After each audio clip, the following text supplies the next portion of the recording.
हाँ जी, सब करके देख लिया। हर तरह की मसाजिंग टेक्निक, हर तरह की स्ट्रेचिंग, हर तरह की एक्सरसाइज करके देख ली, लेकिन अभी भी समझ में नहीं आया कि हील के पेन का असली कारण क्या है और वो क्यों नहीं जा रहा। तो ये जानने के लिए मैं लेकर के चलूँगा आपको आपके बचपन में, जब आप पहले दिन स्कूल यूनिफॉर्म पहन के, जूते पहन के स्कूल जा रहे थे और तब शुरू हो रहा था आपका गुलामी का सफ़र।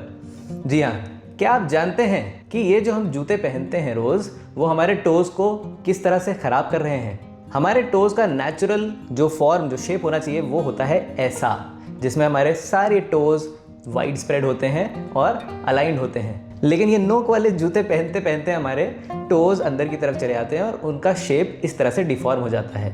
आपके बिग टो की पोजीशन जो कि नेचुरली ऐसी होनी चाहिए, वो चेंज होकर के अंदर की तरफ इस तरह से मुड़ जाती है ओवर द ईयर्स। क्योंकि हम जूते एक दो दिन तो पहनते नहीं हैं, ये तो हमारा रोज़ का काम है और ये सालों से चलता चला आ रहा है। हर रोज़ कई घंटों के लिए हम जूतों में अपना पैर डाल के रखते हैं, जिससे हमारे टोज़ का शेप ऑलमोस्ट परमानेंटली चेंज हो चुका है। और फीमेल्स के शूज़ तो और भी ज़्यादा ब्रूटल होते हैं उनके पैरों के लिए। अब समझिए इससे हील का क्या रिलेशन है। आपका एडक्टर हेलुसिस, ये वो मसल है जो बिग टो को बाहर की ओर एबडक्ट करने में मदद करता है। जब हमारा बिग टो अंदर की तरफ पॉइंटेड रहता है for a continuous period of time, तो ये एबडक्टर हेलुसिस मसल को कंटिन्यूअसली स्ट्रेच करके रखता है। और धीरे धीरे साल दर साल होते होते जब टोज की शेप ही परमानेंटली ऐसी हो जाती है, तो इसका मतलब क्या है? इसका मतलब ये है कि जो एबडक्टर हेलुसिस मसल है वो स्ट्रेच हो गई है और वो वापस अपने नेचुरल लेंथ पे आ ही नहीं पा रही। और ऐसे में क्या होता है, जब एबडक्टर हेलुसिस इलोंगेट कर गई है तो वो अपने नीचे के टिश्यू को दबा रही है और ये वो रीजन है जो हील के बहुत करीब है। इस रीजन में एबडक्टर हेलुसिस के नीचे जो टिश्यूज, जो भी नर्व्स हैं, वहां पे कंटिन्यूअस प्रेशर रहता है, ब्लड सप्लाई बहुत कम हो जाती है, कई केसेस में तो टिश्यू डैमेज होके डेड हो चुके होते हैं। अब यहाँ पे हील पेन कुछ इन कारणों से हो सकता है। पहला ये कि एबडक्टर हेलुसिस के नीचे का जो एरिया है वहां से ब्लड सप्लाई बहुत कम हो गई है और वहां पे जो इन्फ्लेमेटरी केमिकल्स जनरेट हो रहे हैं वो भी क्लियर नहीं हो पा रहे हैं। तो इन्फ्लेमेशन का जो पेन है वो कंटिन्यूअसली बना रहता है, कम नहीं हो पाता। दूसरा रीजन ये कि बैक्स्टर्स नर्व भी इसी रीजन में है और हो सकता है किसी वजह से वो प्रेस हो रही है, उसमें कंप्रेशन कंटिन्यूअसली बना हुआ है और वो पेन का कारण बन रही है। तीसरा रीजन ये है कि फुट के अंदर की तरफ हमारी होती है मीडियल आर्च।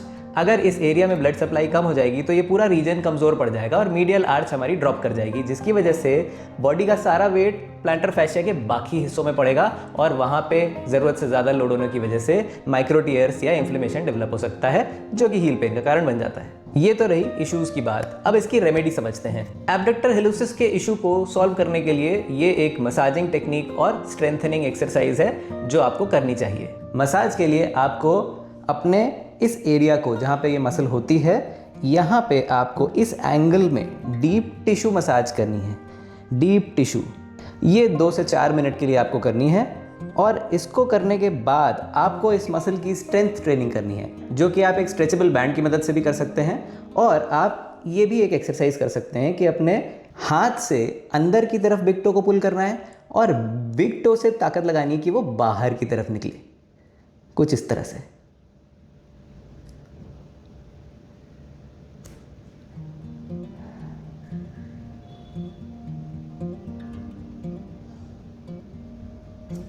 इससे क्या होगा, आपकी बिग टो की जो एबडक्टर हेलुसिस मसल जो यहाँ से जा रही है वो और स्ट्रांग हो जाएगी।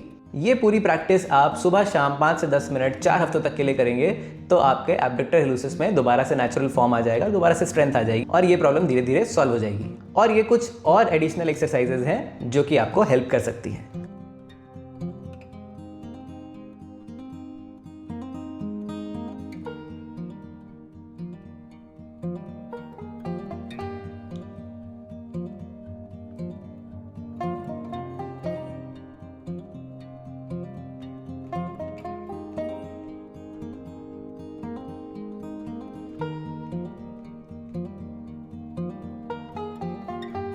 तो ये था हील पेन का पार्ट 2 वीडियो।